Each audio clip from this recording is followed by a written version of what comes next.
Hey Tubies! So I thought I would do this video and give you guys a start on where to start on your spiritual journey, whether you are wanting just to discover your own path or whether you're wanting to practice Wicca as a whole. That's absolutely up to you. But a great place to start, no matter what religious belief you have or spiritual belief you have, is the ability to start within. You need to start within yourself and finding out how much do you know yourself? How much do you understand yourself? What are the little quirks that you need to fix? What are your insecurities? What are your pros and cons? What are things that you're really good at, you feel good about yourself with? And how do you identify with yourself, with others, and even as a whole into society?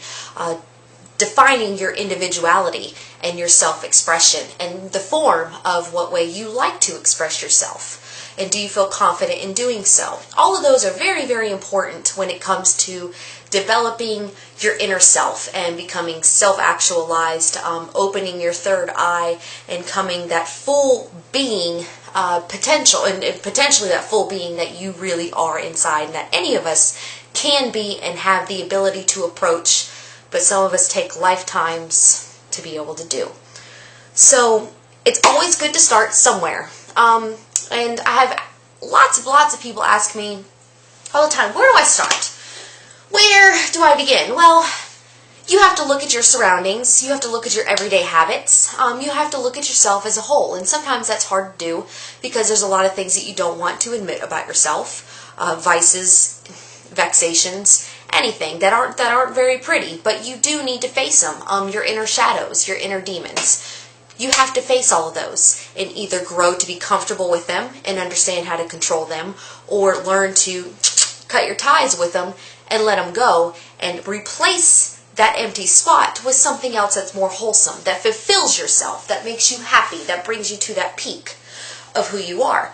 A lot of people will say that it has to do with health. Feeling healthy will bring you to that level. Yes, it does.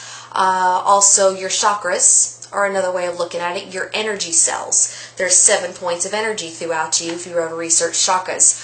That is something we may get into in a video later. But if you have one of those that are imbalanced, one of those that aren't even opened, such as your crown. A lot of them don't even ever get to be able to be opened. It's just a ball that hasn't even been touched yet of the potential of one might have. And then there is also your confidence in society, your needs. If you were looking at Abraham Maslow's pyramid of self-actualization, the very base of it, before you can achieve anything else, is just being able to get your needs of food, shelter, and clothing. And that's pretty much psychologically what you need to be able to just survive in daily life. So there's a couple ways to go, and I think that being able to be comfortable with yourself is very important. Before you think about spells, before you worry about getting tools, before you worry about sacrificing anything, I mean, come on, you really don't need to jump the gun. Some of you, especially the teens, get super excited. I want to be a witch. I want to do witchcraft. I'm Wiccan. I read it in a book. I saw Tiptoe Chick in a video. That's what I want to do. I want to be a Wiccan. Well, that's great and awesome, but it just doesn't happen overnight like that. That's like somebody waking up one day and going, I'm going to go to Jupiter today. I want to be an astronaut. That's it. So I'm doing it. And you walk right into NASA and you strap on that belt and you take off to the moon or Jupiter or whatever you want to do. It doesn't happen that way. Years of preparation. Becoming one with yourself and understanding who you are can take a lifetime. I have been practicing my path for 16 solid years. Have had my questions all my life and grew up Southern Baptist and didn't feel right in a lot of things. I was very wholesome and pure and loved Jesus when I was a little girl. Not that I don't love him now. People getting all angry. But there's just a difference. I lost my connection with that particular deity and didn't feel that I didn't believe a lot of things and didn't feel comfortable with it. Not that I'm knocking it or saying that any of it's incorrect. It's just a different way of perceiving and believing how things work in the universe. I thought there was a lot more to it. And come to find out with a lot of research and reading and practicing that there is a lot more to it, that we all contain so much of the universe within ourselves. I'm not saying that we are ourselves gods, but we are of the gods. And we each have our own little piece in this universe that we contribute. And it's a great thing if you are able to learn how to do so and be able to achieve that fact. But it takes a lot of work. And there's still a long way for me to go. And I'm looking forward to the end and hoping that I can actually get there. And the same thing with you guys, but you have to start somewhere. Now, a great way of being able to find out who you even are is, I tell everybody this, but write a journal. A lot of Wiccans will refer to it as their book of shadows. You can do it as your diary.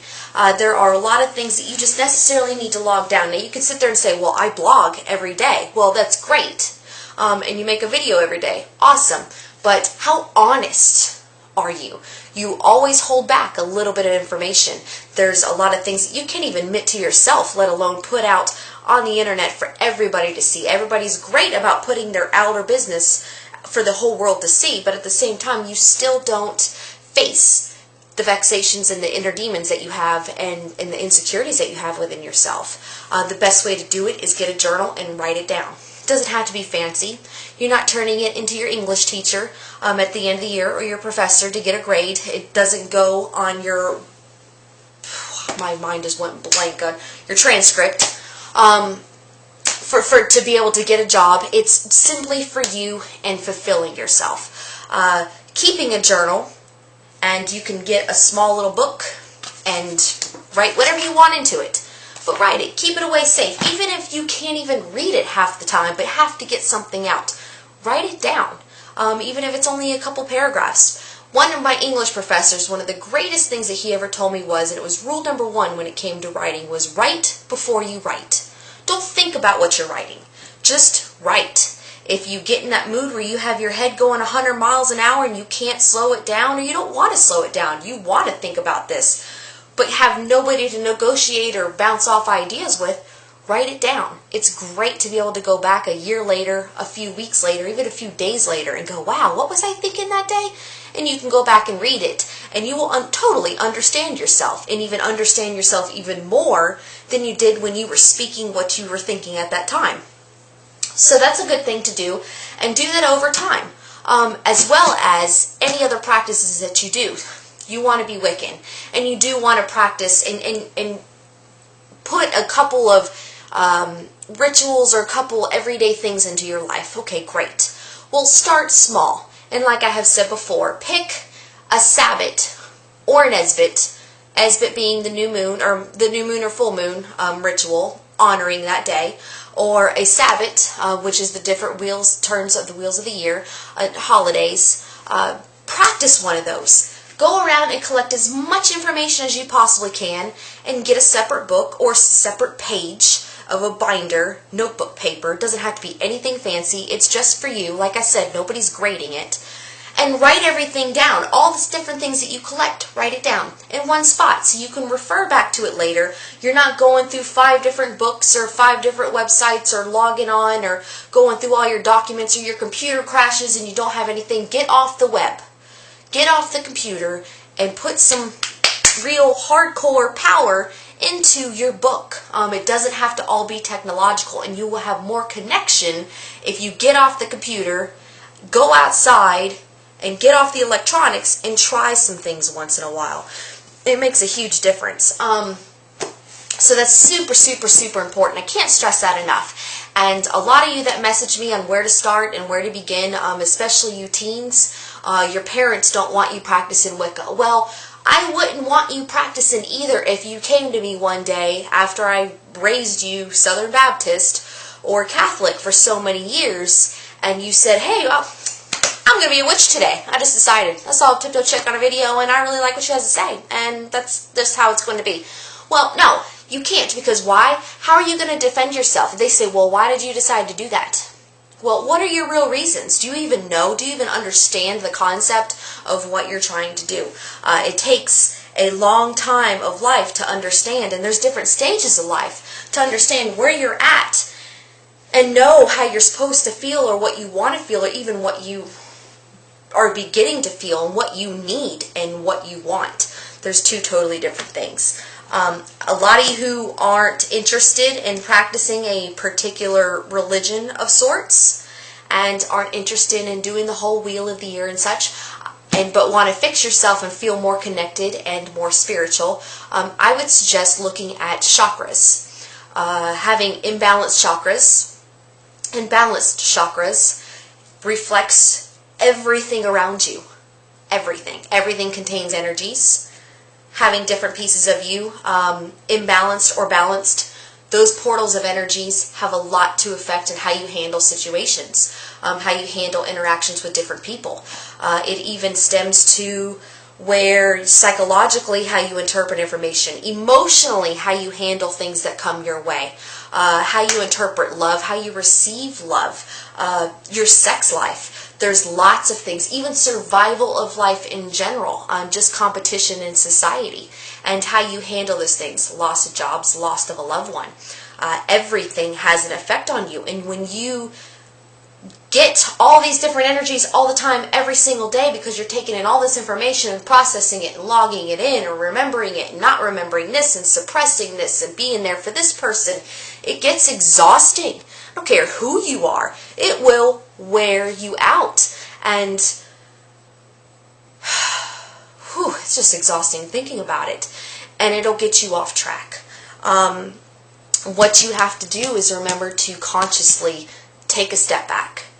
Reevaluate what's going on with you, where you're going and how you want things to be, and really focusing on fixing that. There is even studies and ways that imbalanced chakras can affect you so much that it will leak into your organs, into how your body in general works. If you are imbalanced in your root chakra, your sexual chakra, you can have digestive problems, you can have reproductive problems, not be able to get pregnant, not be able to produce the sperm to get somebody pregnant. You might not be able to have an erection to be able to produce sperm to be able to get somebody pregnant. You might not even have a libido to be able to do anything. You can have a cyst, you can have anything wrong with you because you are so imbalanced in that area. Now, I'm not saying that that's how it is for everybody. Genetics and things do come into that, so please don't read into my words, you logical thinking people, analyticalists out there that make me crazy sometimes because you look so much into stuff. You guys need to balance your power chakra because you're just adrenaline seekers and are always in a competition with somebody. But like I said, there's all kinds of different things, even to your heart, your green chakra, your love chakra, how you interpret love. There's some people who, how can I say this, overindulge in the fact of love. A way to put it in an example is you have the best piece of cake in front of you, or pie, if you're a pie person, but the best piece of cake in front of you. Oh my God, it is the best thing you've ever put in your mouth in your life. And you eat that piece of cake so fast, and it tastes so good, and you want another piece. You go to the kitchen, you get another piece. Well, you realize after you've eaten 2 big pieces of awesome cake that you feel like crap, and you still, honestly, it takes more and more of your time to get more and more, to get more and more satisfied. Instead of taking that glorious piece of cake, taking a bite out of it, and using all 5 senses to sit and enjoy it for a good 10 seconds for each bite. By the time you realize it, and if you have a balanced love chakra, you wouldn't even be able to finish that whole piece of one cake because you would have overindulged in the simplicities of using all 5 senses in just those few bites that you'd be full already and not need so much, not need to take so much to fulfill you. Now, a lot of these balancing chakras aren't easy. There's lots and lots of lessons that you need to learn, but it's a place to start, and that's my whole thing of putting this out there, my whole objective to letting you guys. There's so many branches and so many ways of going to develop yourself that you have to start somewhere. Think of your soul as a seed, and you want to plant this seed this spring because you're really excited, and it's like New Year's to you. It's a New Year's resolution. I want to grow my soul. Awesome. Take that soul, get your soil ready, and let's do it. That way you can grow your roots and your base. Pretty soon you'll develop your trunk, and then you're going to start branching off. Trees do not have one branch that goes up in the air. Poof, at the beginning or at the end, there's a big glorious, beautiful flower or bush or whatever your foliage is that day. There are different branches and different ways of it to go. And some of them are weathered, some of them are broken down, some of them are regrown, some of them are trimmed every season. It just depends. And think of different metaphors that make you understand what you're trying to interpret, what you're reading in books. But the way to start is you need to look at yourself. Put away the spell books, put away your wants as opposed to your needs, and really figure out what you need to do to become balanced and assured with yourself. And really, I would suggest you guys looking into a chakra book, even a beginner chakra. You don't have to go see a Reiki specialist. You don't need to worry about acupuncture and going to extremes on anything. Just do a little research. Write some things down and pay attention, doing a little experiment on yourself. Write some things down every day, every time you get upset or when you have a happy moment, or log it down however you can. Doesn't have to be organized. And go back and look at it and see where your inconsistencies are and see where you want to improve yourself. That way you have some hardcore evidence of what to see, and you don't put that thought away that you really wanted to hold on to and waste the energy on trying to hold on to it and then end up forgetting it anyway. So that's some things that you can do. Now, besides that, there are a couple things I want to recommend if you are some type of person that likes reassurance in your life and want to incorporate some sort of magical item in your life. Besides books, you can, and going outside and having some meditation sessions. Contact with animals is always great. But get some form of divination, such as, I guess the big basics ones would be a pendulum. Yes and no's and maybes. Those are great to work with. And it's a stone that you can carry with you a long time. And they're easy to read. So if you ever want confirmation of it, to make sure you're kind of making a right decision within yourself, pendulums are great. You can also do tarot cards. It's great to do a non-formal layout every day or every few days or whatever makes you feel comfortable, to see what the cards say. What do the cards say? Do they relate to what you're thinking and what you're feeling? And then write that down in a book and compare it to, in your journal, and compare it to what has happened to you that week. Does it relate? Does it correlate? Does it really make sense to you? And if not, maybe you want to pay attention a little bit more to what those cards say. Regular traditional decks might be very, very hard for a lot of people to use. I know it took me forever to understand them, and I still don't connect with them to this day. I like oracle decks. I'm a very, very emotional person, and understanding and feeling is a great way for me to interpret things and perceive things. So my favorite deck in the whole wide world that I still use to this day, I've used all 16 years of my practice, is the Osho Zen deck. And there's other oracle decks out there, but these are all emotions. And I know some of you have seen these before. Unstick them and such when I've shared them, but I'm going to share them again. But a lot of it is, you know, like intensity, conditioning, transformation. But these cards will go a lot with what's going on in your life, and when you really listen, they'll really knock down some walls and pull back some curtains and some layers of that onions of yourself, and help you understand yourself a little bit more. Things that somebody could tell you and pinpoint, but you wouldn't necessarily recognize yourself. These cards, oracle cards, are great to do that. So try those out if you'd like to incorporate anything. And also, I would like to suggest runes.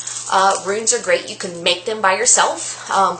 Collect a bunch of neat rocks and etch in or draw on or paint on the different runic symbols, and get you a basic book that's got some understandings, or look it up on the internet. Those of you who have access to my videos and get this information, I know you have access to the internet. Google this stuff. I know you can do it. and you'll get tons of information. So if you don't get your question answered right away, or you don't like the answer that I give you, or anybody else gives you, continue looking. There are thousands and millions and there's so much information out there. It's ridiculous. You don't have internet? Go to a library. Look at a book. Borrow a book from a friend. Anything. But like I said, if you're seeing these videos, I know you have internet access, one way, shape, or form. So, runes, they're really neat. And these have been used a very, very long time, and they have never failed me personally. But I like to use both. I interchange the two, it depends. And but I really, really think that that's a great place for a lot of you to start, and then grow from there. Try not to take on more than you can handle. Don't bite off more than you can chew. You really, really want to take things slow, and the fact of stressing to have a book of shadows or a journal or a diary or whatever you want to call it, you can call it whatever you want, it's very, very important to stress the fact that it's very important to have that and all the information you collect. And you don't have to organize it right away. You will find yourself, as your practice develops, organizing it in your own way with different things that you collected, whether it be different colors, animals, stones, herbs, oils, books, different beliefs from different religions, anything. You could put all in this one book and have your own little reference guide. So that's going to be that for this video, and email me your questions on Facebook, particularly about magical stuff. Herbal stuff, email me at my email address, which is on thegreeneyedowl.org, and there's always new information on the Green Eyed Owl pertaining to Wicca and herbal stuff as well, so check that out. And I guess that's it. Those of you who, I don't know, last Friday listened to Blog Live Radio, there was a broadcast I did last Friday. I'm going to do it again April 22nd. The topic hasn't totally been picked out yet. We're still trying to decide exactly what it is. Last time was on herbal healing, and this time I think it's going to be a little incorporation of both magical and herbal sides. So we're going to see, but I'll keep you updated on that. So got more videos to post, and you guys take care, and I will see you again soon. Much love and light, and take care of yourself.